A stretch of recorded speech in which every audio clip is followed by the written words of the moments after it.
Our 2 players are tied, and we're moving on to Red Reserve. With Josh as their 4th, they finished 3rd in Division A with 9 wins, and now they come in with scraps. The expectations are there to finish more wins, one would think.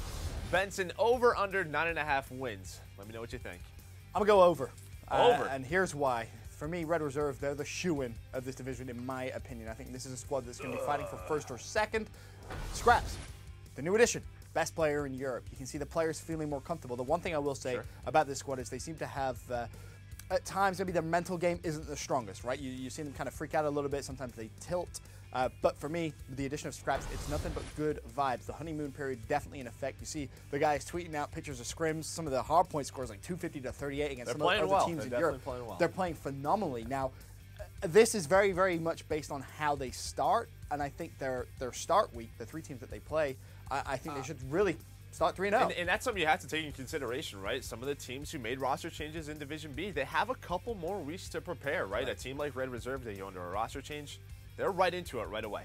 It's true. It's true. I'm going to take the under, and granted, we both gave them an A+ when that was a Trading Shots episode where we talked about the roster move. We love scraps coming into this team. It's, again, just back to the competitive nature of this particular group. I think if they finish 9-5 again, that's great, and that gets them top 4. I mean, I think that's a very respectable finish. When we, earlier in this episode, spoke about the difficulty of getting 10 wins. We don't know if anyone's going to. You might have 9-win teams or what to be getting into the playoffs. So, no, I think 8-6, 9-5. I feel good about that for them. Pushing beyond that's going to be very difficult. I just haven't seen enough yet from the team, so I'm going to go ahead and take the under.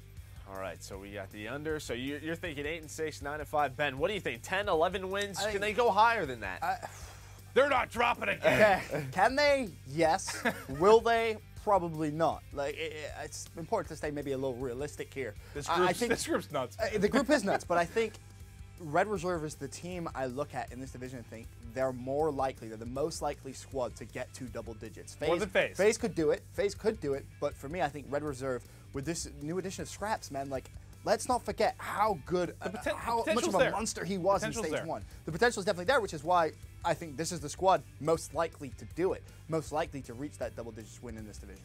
All right, so, well, with Red Reserve, I'm going to give 2 points to Ben, 1 to Maven. I feel you, Ben. I think this team is going to get 10 wins. I think they're going to get double digits. I feel like this 4 has something to prove. Yes. They want to put Europe back on the map. They got Scraps, who is the hot free agent in Europe. We'll have to see what happens. Stage 1 right around the corner.